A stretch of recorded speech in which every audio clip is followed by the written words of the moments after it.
तो grievance committee की notification जारी कर दी गई। इस पर ज्यादा जानकारी के लिए हमारे साथ हमारी संवाददाता ईशा भी जुड़ गई है।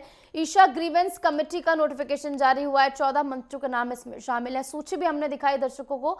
और इस ग्रीवेंस कमेटी का क्या कुछ आगे काम रहने वाला है, क्या कुछ खास रणनीति इसके तहत बनाई गई है? ईशा,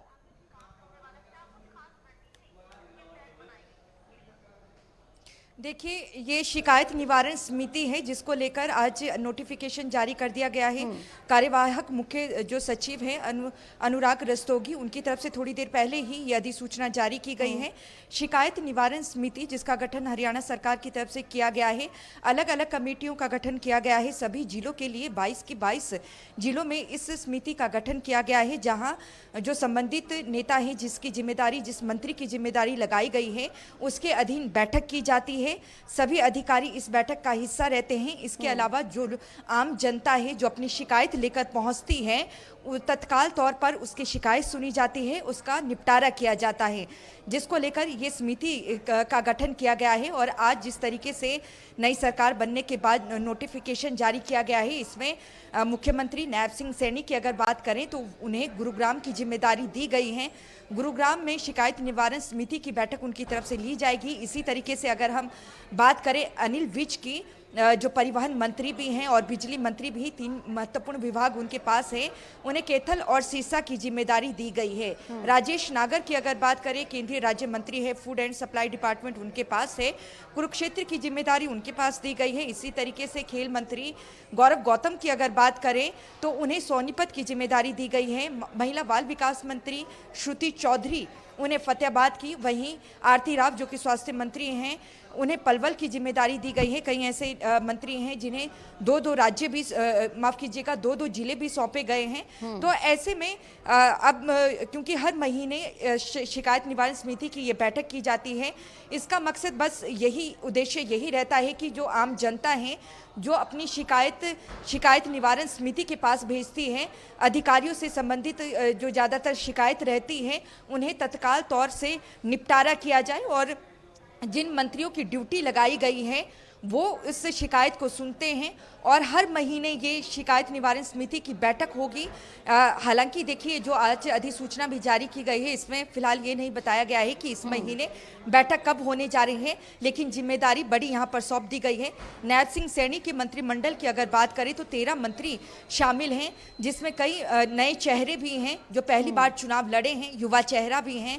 2 महिला नेत्री ऐसी हैं जो मंत्रिमंडल में जो हिस्सा हैं। आरती राव की बात करें जिन्हें पलवल की जिम्मेदारी सौंपी गई है, स्वास्थ्य मंत्रालय उनके पास है। श्रुति चौधरी की अगर बात करें, महिला मंत्री हैं, महिला बाल विकास मंत्रालय उनके पास है। फतेहाबाद की जिम्मेदारी उन्हें सौंपी गई है।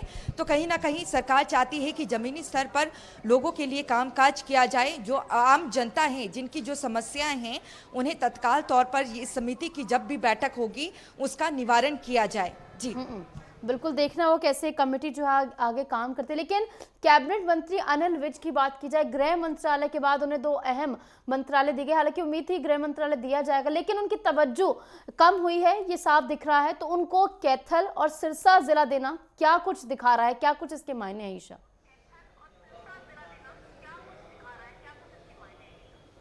देखिए, अनिल विज की अगर बात करें तो हमेशा से ही अपने कामकाज को लेकर वो तेज तरारी से काम करते हैं। अगर कोई अधिकारी उनकी बात नहीं सुनता है तो अपनी बात को भी वो बखूबी रखते हैं, मुखर होकर रखते हैं।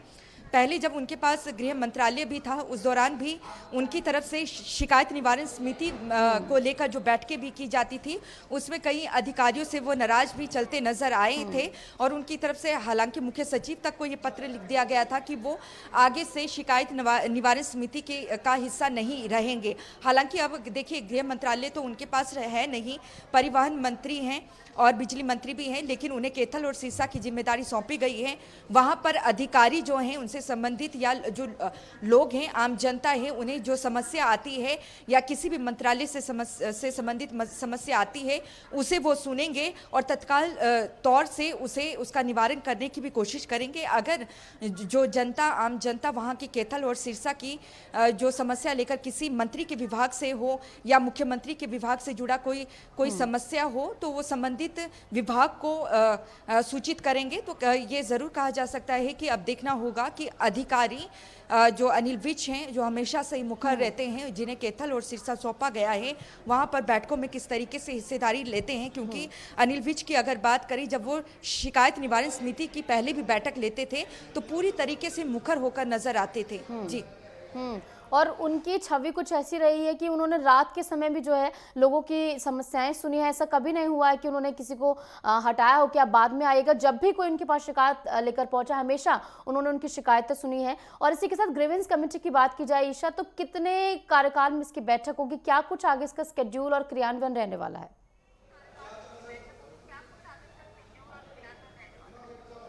देखिए, जो ग्रीवेंस कमेटी है, इसका गठन इसीलिए किया गया है कि आम जनता जो है, जो अपनी समस्या लेकर आती है, उसका तत्काल तौर पर निपटारा किया जाए और अधिकारियों को ये कहा जाए कि उनकी समस्याओं को तत्काल तौर से सुना जाए और उसी दौरान ही, जब समिति की बैठक हो, उस दौरान ही उसे जो है तत्काल रूप से पूरा किया जाए। जो उनकी समस्याएं हैं उसे दूर किया जाए, उनके कामकाज को पूरा किया जाए। हर महीने इस कमेटी की बैठक रहती है। जिस तरीके से हम पिछले सरकार की अगर बात करें, खट्टर सरकार की, उस दौरान जो ग्रीवेंस कमेटी का गठन भी किया गया था, तो हर महीने इस कमेटी की बैठक होती थी।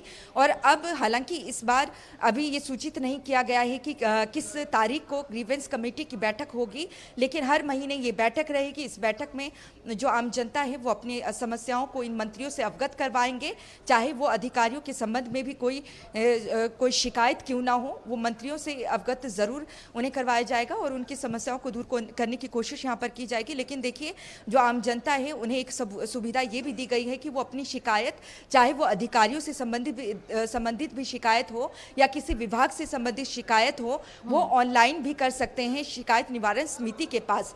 तो ऐसे में ये सुविधा आम जनता को भी दी गई है और तारीख अभी बताई नहीं गई है कि आज इस बार जो इस महीने की बैठक है वो कब होगी। क्योंकि नवंबर की अगर बात करें तो एक बार फिर से विधानसभा का सत्र नायब सैनी सरकार बुला सकती है। तो ऐसे में कैबिनेट की जब बैठक होगी तो तारीख भी तय की जाएगी कि विधानसभा का सत्र कब हो। लेकिन इस नवंबर माह में सत्र से पहले या सत्र के बाद इस कमेटी की बैठक होनी निश्चित है। बिल्कुल, जैसे कि आपने बताया, फिलहाल डेट फाइनल नहीं हुई है कि इस महीने किस डेट को होगा। इंतजार रहेगा कि कब ग्रीवेंस कमेटी की पहली बैठक होती है, क्योंकि नई जिम्मेदारी जो है अलग अलग मंत्रियों को फिलहाल दी गई है। और बहुत बहुत शुक्रिया ईशा, हमारे साथ जुड़ने के लिए और तमाम जानकारी हमारे साथ साझा करने के लिए।